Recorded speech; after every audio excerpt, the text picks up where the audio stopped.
If you stand today on the high stone walls of Fort Charlotte and look out across Lucea Harbour, you'll see calm blue waters, fishing boats rocking gently, and the town bustling with everyday life.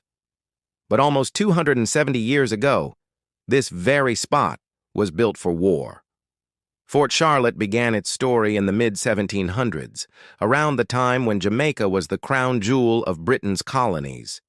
Lucea was then a busy seaport, trading sugar, molasses, and dyes with ships that sailed to Europe. But trade also brought danger: pirates, rival nations, and opportunists who wanted to plunder the harbor. To protect this small but important town, the British constructed a fort.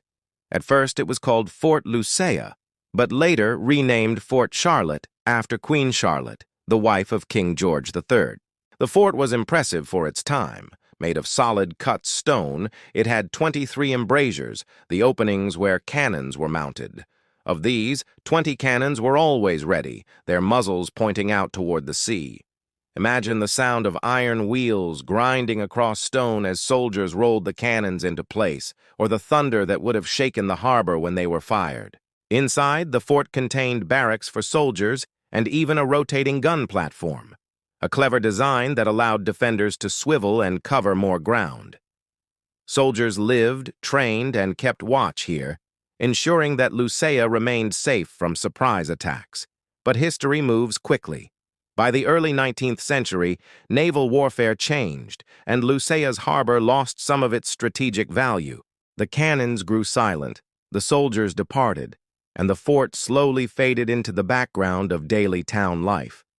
Yet the story didn't end there. Part of the fort's barracks became home to Rusea's High School, one of Jamaica's oldest institutions, founded in 1777. Imagine students walking across the same stone floors once trod by red-coated soldiers. In this way, the fort transformed from a place of defense into a place of learning.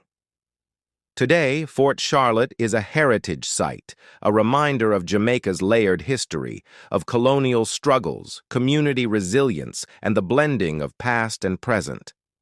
Visitors can still walk along its walls, see the old cannon placements, and gaze out across the harbor, just as soldiers once did centuries ago. But more than stone and cannons, Fort Charlotte tells us something deeper: that history never truly disappears. It simply changes roles. What was once a fortress of war is now a classroom, a monument, and a story that belongs to all Jamaicans. So the next time you pass through Lucea, pause at Fort Charlotte. Listen to the wind rushing through the embrasures. Look out over the harbor. And remember, you are standing in a place where the past and present meet.